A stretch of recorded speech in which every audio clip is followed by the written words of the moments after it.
how to get the best out of personal development and how to actually do personal development in an effective way. So I thought I'd make a video on that today, and I'm going to share with you some of my top tips from my experience. Maybe they'll work for you, I certainly hope they do, and I really hope that you get something out of this.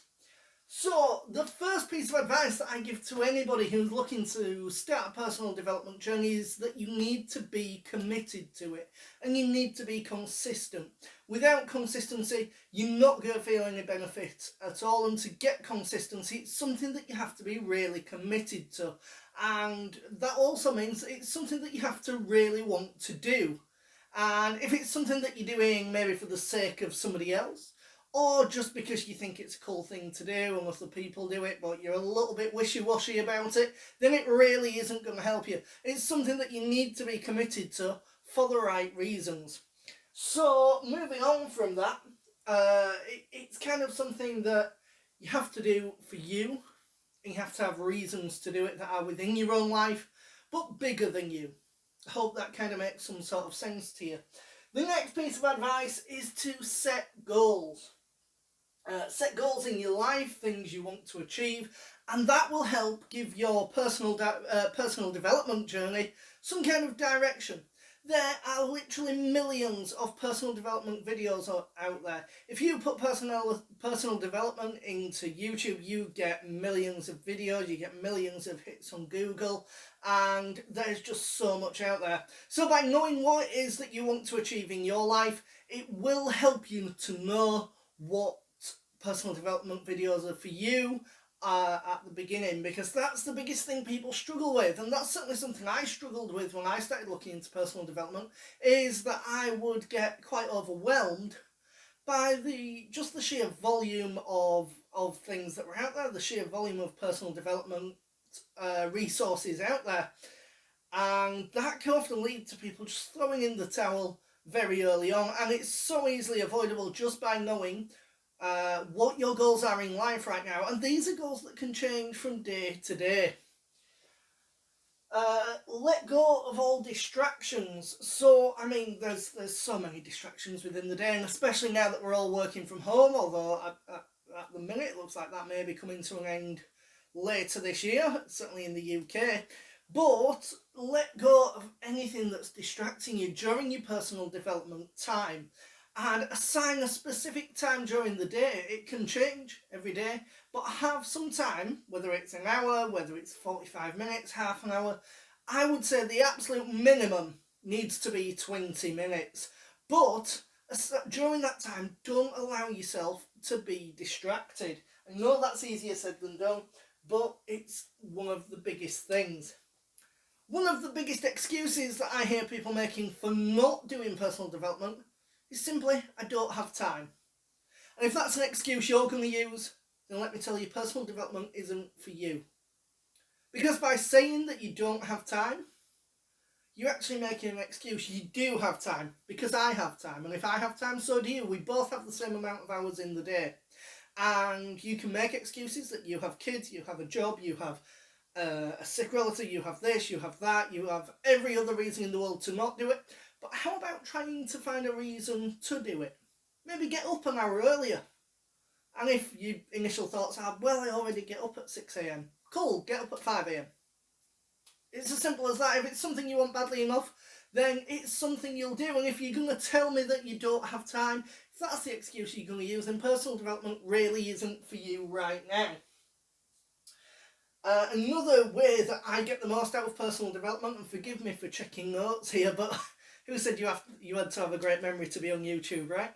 But another way that I get the most out of my personal development is by journaling. And you don't have to, sit there and write pages and pages and pages. In fact, I fill one of them diaries that's got like 3 days on a page. You get about this much space per day. And I maybe fill half of that space sometimes. Sometimes not even that, sometimes just a few words. It doesn't have to be a hideously laborious, drawn-out process where you sat there writing for hours on end. I'm not Shakespeare. I'm a chubby ginger bloke from Yorkshire. That certainly wasn't Shakespeare. I write maybe a few words some days. And my next piece of advice is, actually, as regards journaling and things like that, it's a great way to keep a track of your feelings and to see how the personal development is actually affecting you and how it's having an effect in your life, because personal development, it's not always 100% clear how it's having an effect in your life. And until you actually write something down, you may not realise the effect that it's having in your life. So journaling is a great way to do that as well.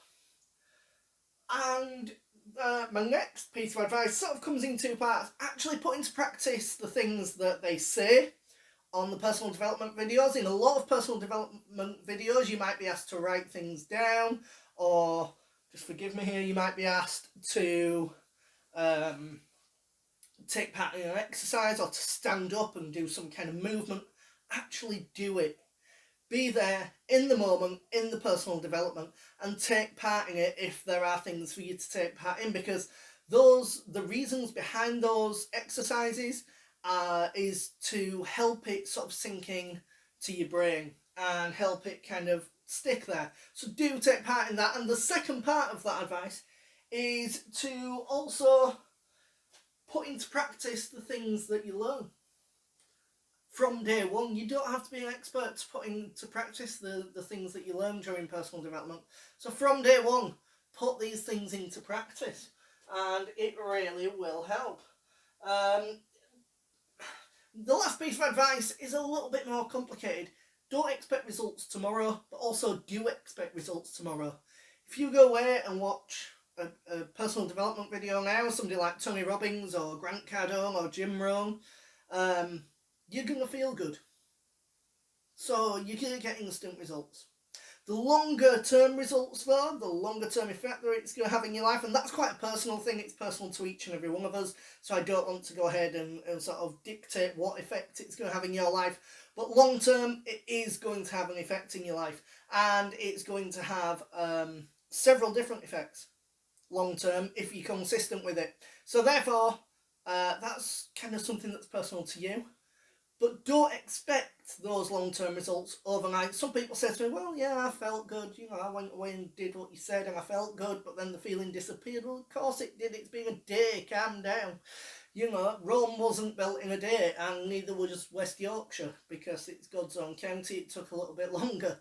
So don't expect those results in a day. Those long-term results, they really are worth waiting for. I guess my final piece of advice is allow it to be fun. Personal development doesn't have to be, you don't have to sit there with a scowl on your face in the same pose as Buddha whilst watching, You can have a laugh with it. There are some great funny videos out there. There are some great personal development coaches with a great sense of humour. So just sort of allow that to, allow the enjoyment and enjoy the process of it as well, I guess. So I really hope that you took something away from this rather short video. If you did, let me know in the comment section. Don't forget to click subscribe, and I hope to see you all very soon. Do stay safe, do take care of yourselves, and keep smiling.